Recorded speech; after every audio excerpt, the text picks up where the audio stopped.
and we start each coaching session with this: what is most important for us at this moment? Like a win framework, what's important now? WIN. Draw a circle of life and look at it time to time. Is it balanced as it should be at this point of time? Think beyond the community of your peers. That is for given. You need to have that, right? Go beyond that in your community. Include people from different diversity, different experience. If you are a leader, you need to hear to all of them to come up with a strategy action which will take your organization forward. My message would be, in today's world of disruption, today's world of constant change, find your identity based on your values, your strengths, and build upon it. We can't change anyone unless they become aware. So I think with this podcast, with the workshop upcoming, we are trying to spread the message, the awareness, and I sincerely hope that it will help more and more professionals and organizations.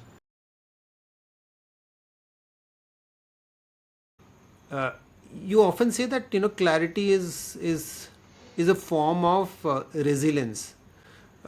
Can you unpack that? Yeah, I would say, I would even go further, Ankur. I would say resilience is clarity plus positive psychology plus my well-being, holistic well-being, plus the community I have. Okay. And in your coaching, practice, what are the reflective questions or self-dialogue practices? What are some of those questions which we can ask ourselves to get this realignment to the constant change? That's a very good question, Ankur. And the first one, and we start each coaching session with this: what is most important for us at this moment? So if I can sit back and I can answer that, I can get clarity in middle of all the chaos which is going on. Or if you are a leader at this moment, what is most important for my organization? Okay. So So that I'm means not it's going with, asking yeah, what's important now. now. Okay, Yes. okay. So like Yeah. a win framework, what's important now? WIN. So Yeah. Yeah. yeah. So that's interesting. So And especially because you said in middle of the chatter, Ankur, right? yes, yes. That's what the clarity we need to have. Yes. Yeah. Yeah. Because it's very interesting what you said that, and I've been listening to some of the like cricket players or sports professional sports people, that when they are in a crisis kind of a situation, they to bring them into focus, they ask this question, and they say, so they say that this is a very like common pattern in their own language. They've said the same thing, Yeah. that they ask this question: what's important now? If I am a cricketer and I am I am in a situation, I'm chasing say a big score, what's important now? Maybe preserving a wicket, or making ones or twos, hitting sixes. So keep bringing that clarity is what I think is a very very simple but very effective practice. I can definitely relate to it. True. And Yes, in Ankur. burnout is still seen as a personal failure, or our organization are beginning to recognize it as a structural and the cultural issue, because you've spoken about this earlier also. I think my personal opinion, I think it's still a stigma, as you rightly brought up earlier about associating my identity with my performance, Ankur. If I'm associating my identity with my performance, I would never accept that I am in burnout, because that means I'm not fit enough, I'm not adequate to do the job which I'm supposed to do. So there is definitely stigma, not only at the organization level, I think it's at the personal level also. And I think that's what, me and you are doing this workshop in the coming months, and that's the one of the, I think, the message we would like to give, that it's not inability of anyone, right? It's not person, it's not the environment, it's both of them which comes into picture. Got it. So it's So like, yes, it still is. Yeah. yeah, you're saying that that it's like asymptomatic, but the risk is there, and bringing that into awareness uh, is what is required, and in terms of um not only in terms of at individual level, but also at the organization level, the team level. So I'll give you an analogy, Ankur. A flat tire. Now, flat tire could be two factors. One, the tire is worn out, Yeah, right? Now, even if tire is new, but a nail hits it, you still get the flat tire. true. Very similar. So it's not tires fall that it's a flat tire. So similarly, in the burnout also, it's not the individual, it's not only the environment, it's a combination of both of them. Definitely, the environment plays a bigger role. Got it. Got it. That's where the structural, the cultural aspect of organization come into picture. Okay. Right. Yeah. And as a coach, how um, do you meet, when you meet high performing clients who are clearly running low but reluctant to slow down because, I'm sure that's a very common scenario that they don't have fuel in the tank, but still, they don't want to slow down to preserve it.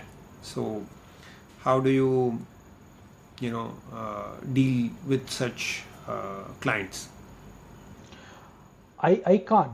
I mean, frankly speaking, Ankur, unless that person is become aware that what's happening with him or her, and then he reach out to me or any of the coach or and talk about it, I don't think we can do anything. And I think we can only spread awareness through these podcasts, the workshop which we are planning, and through different forums that, uh, as you rightly brought up, attaching my identity with the performance, right? I mean, as a human, I am much more what I'm doing professionally. That also we heavily talk in the coaching. We don't look at a person just professional. We are a complete human. I've got my personal life, I've got my professional life, I've got my hobbies, I've got my friends. So that I is the think most one message which important. I would like to give, Ankur, I think from time to time, what we call as the circle of life, which has got your professional life, personal life, hobbies, learning, whatever, draw a circle of life and look at it time to time. Is it balanced as it should be at this point of time? If it is not, very simple thing, anyone can do it. If it's not balanced, then plan how you can bring the balance. So that means awareness is the key. Once that aware, you have to bring that into awareness. If even if you're, at clearly running low, but if you're not aware, then it doesn't matter. So it's the first aspect is awareness, and then comes the action part, or what to do about it. Definitely. And I would say within awareness, the clarity, identity, all of it comes into picture. But you're right.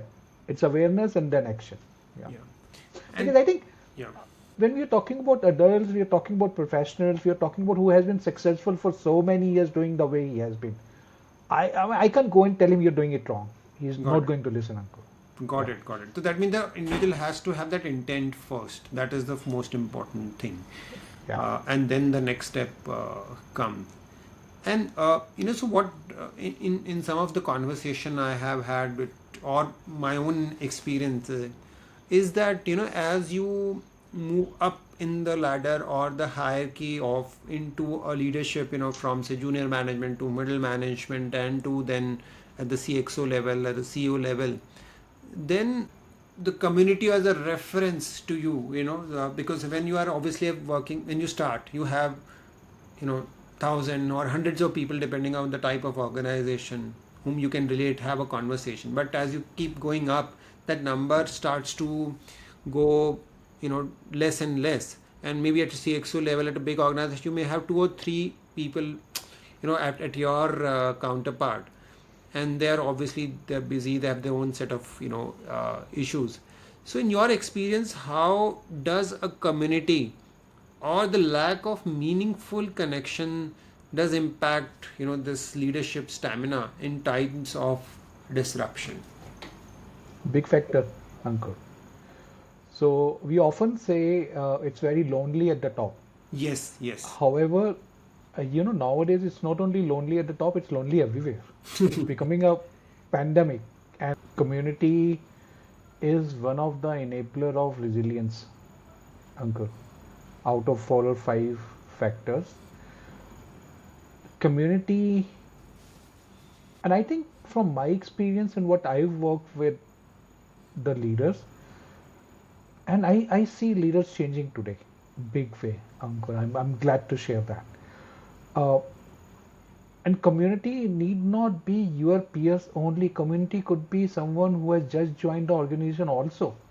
And just imagine if a leader includes someone who is just joining from the college to his or her organization in community, so much wisdom he can gain from that new person who is coming there, Ankur.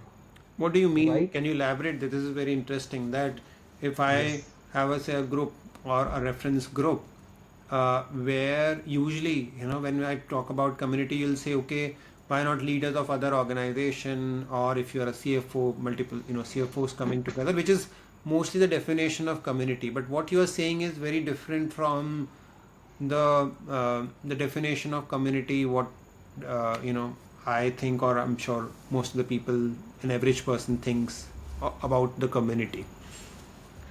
So I want to challenge the listeners. We have been talking about community of the like-minded people for decades now, or maybe for centuries. So that is given, Ankur. In today's world, if we are talking about a professional or a leader, now let's reflect back on the burnout, right? And in burnout, there are multiple factors which can cause the burnout. The factors could be I'm feeling I'm overworked. I am feeling I don't have control on my work schedule. I feel I'm not being rewarded for what I'm doing. And rewarded could be peer recognition also. You just walk out to me and say, Chetan, very good podcast. That's also recognition. So we're not only talking about monetary recognition. It could be fairness. It could be community. It could be the ethics and values. So all these factors lead to the chronic stress, the lack of these factors, and then burnout. Now, in an organization, when we want to build a culture or an environment which does not cause burnout, and leader has to think about all the employees or a big set of it, Ankur. Fairness for me and you means different, True. right? Reward recognition for you and me could mean different. It's not same. So unless leader is aware about the diverse, he or she cannot take the decisions which are in the best interest of the organization. And that's where I was referring to. And we are hearing this more and more now. We are hearing about the reverse mentorship. You must have heard about it. No. Okay. What is that Okay, about? so mentorship is when typically mentorship is someone who has got experience in a field is sharing experience with someone who does not have that experience, right? Now reverse mentorship is someone junior in an organization is mentoring a CEO, and that's happening today's organization. Okay. It's very very very interesting. That I never thought that can happen, but it's good that we are in a very different times, and Yeah. that's how we'll deal. So now coming to So uh, just to close that, Ankur, so community, I would I would give the message to audience is to think beyond the community of your peers. That is for given. You need to have that, right? Go beyond that in your community. Include people from different diversity, different experience. If you are a leader, you need to hear to all of them to come up with a strategy action which will take your organization forward. So it has been very enlightening conversation today, Chetan. And we talked about community, we talked about what's important now, kind of a framework, the limbic system, and the how the response versus reactionary system is there. And so it was very interesting that we went into a very new, I would say, dimensions or an understanding of burnout. uh, so, what would be your one message, which you, all the viewers who are watching, and you would offer, uh, who are these senior professionals who are silently holding it all together, but they feel like something is slipping. Yeah. So Ankur, my message would be, and that reads here also, you in lead. And the motto is, and we were discussing about the leaders also some time back, right? And each of them used their unique strengths to bring their leadership. So my message would be, in today's world of disruption, today's world of constant change, find your identity based on your values, your strengths, and build upon it. Build upon it not only for you, for your organization also. So that once you are aware about your identity, you are aware about your values, your ethics, then you can build a culture which is not supporting burnout, which is actually pushing it back. So that would be my message, Uncle. Very interesting, and thanks a lot for taking time out and coming on this podcast. And I'm sure that this this is something which has opened up a lot of new avenues for people to understand about burnout, and we'll continue conversations in future as well, uh, removing the layers about from understanding burnout. So thanks a lot, Chetan, and looking forward for more such interactions. Thank you, Ankur. I think I'm loving this discussion. As we were earlier saying, we can't change anyone unless they become aware. So I think with this podcast, with the workshop upcoming, we are trying to spread the message, the awareness, and I sincerely hope that it will help more and more professionals and organizations. Glad to be here. Thank you.